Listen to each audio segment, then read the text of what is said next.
mau curhat sedikit ya siang-siang. Ada-ada aja Mbak Ogi nih siang-siang udah curhat. Tapi bener loh, ibu saya itu baru datang dari Manado. Kemarin tepatnya dia main ke Jakarta. Katanya nggak tahu mau ngapain di Manado, jadi dia pengen main-main sama anaknya di sini.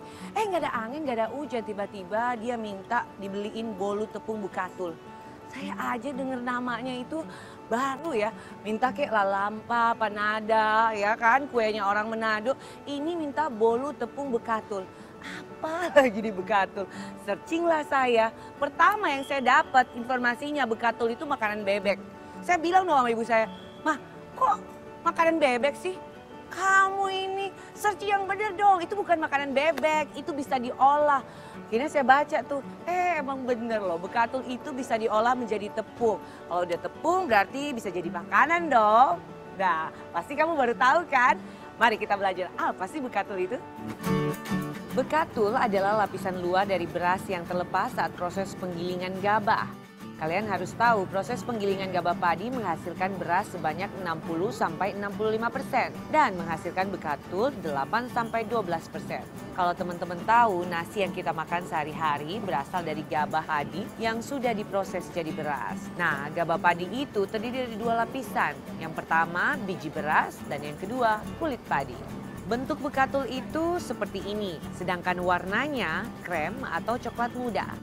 Bekatul diperoleh dari proses penyosohan padi. Penyosohan itu adalah proses menghilangkan kulit biji beras, tujuannya menghasilkan beras yang lebih putih dan bersih. Terus apa dong bedanya antara bekatul dan dedak? Dedak didapatkan dari proses penyosohan pertama, sedangkan bekatul didapat dari proses penyosohan kedua. Teksturnya juga berbeda loh. Tekstur bekatul lebih halus, sedangkan tekstur dedak masih ada rambut atau kulit padinya. Nah, sekarang sudah tahu dong apa perbedaan antara bekatul dan dedek. Nah, pertanyaannya adalah makanan apa saja sih yang bisa dihasilkan dari dua bahan makanan ini? Kalian pasti akan terkejut karena kenapa? Ini adalah makanan sehari-hari kita.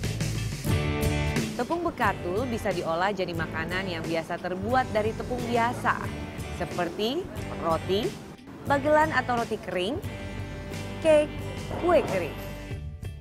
Nah, sekarang bagaimana dengan kandungan gizinya ya? Ternyata bekatul bisa menjadi sumber energi alternatif karena mengandung karbohidrat yang cukup tinggi, yaitu 51-55 gram per 100 gram. Kandungan proteinnya juga sangat baik loh, yaitu 11-13 gram per 100 gram. Masih lebih tinggi dibandingkan kandungan protein pada kedelai, jagung, dan juga tepung terigu. Zat gizi lain yang menonjol antara lain lemak, vitamin B kompleks, yang dipercaya sebagai komponen pembangun tubuh. Selain itu ada vitamin E yang merupakan antioksidan yang sangat kuat. Bekatul merupakan sumber serat pangan yang sangat baik. Selain untuk memperlancar saluran pencernaan, kehadiran serat pangan berpengaruh terhadap penurunan kolesterol darah. Wah, menarik nih, ternyata bekatul bisa menurunkan kolesterol darah. Tapi saya kurang percaya nih. Kita tanya ahli yuk, bener apa enggak? Ya betul, karena memang bekatul itu adalah bahan makanan sumber serat. Jadi di dalam tubuh kita, serat ini nanti perannya adalah memutus siklus kembalinya kolesterol hasil pencernaan lemak di usus menuju ke hati. Nah, kalau siklus itu terputus, maka kolesterol itu banyak yang kemudian bisa dibuang melalui proses pembuangan. Jadi dia akan bisa menurunkan kadar kolesterol di dalam tubuh kita.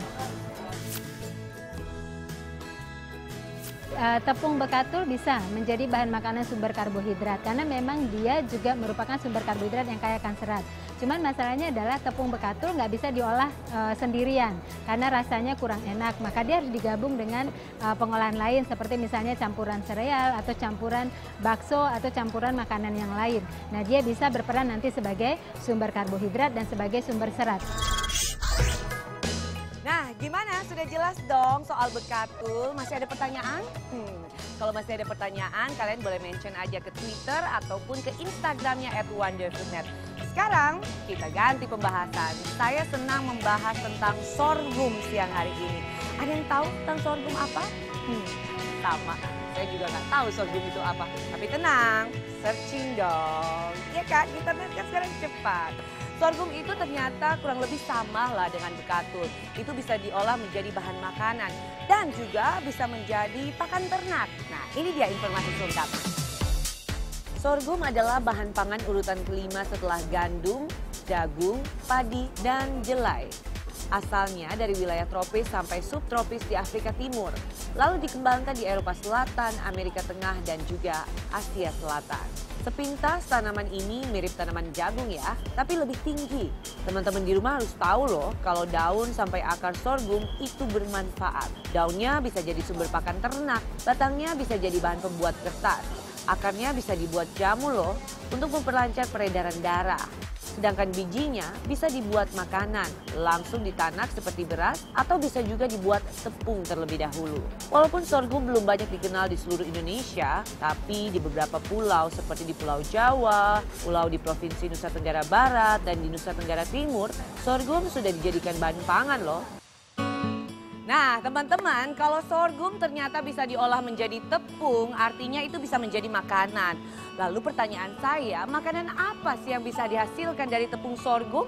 Lalu bagaimana dengan kandungan gizinya? Soal kandungan gizi, sorghum mengandung karbohidrat, protein, kalsium, dan zat lain yang bermanfaat. Nilai proteinnya 11 gram per 100 gram. Ini jauh lebih tinggi dibanding beras dan jagung yang hanya 6,8 gram dan 8,7 gram. Begitu juga dengan kalsium dan karbohidratnya. Masing-masing mencapai 28 mg dan 73 gram per 100 gram. Selain itu, sorghum kaya akan serat dan mengandung gluten rendah.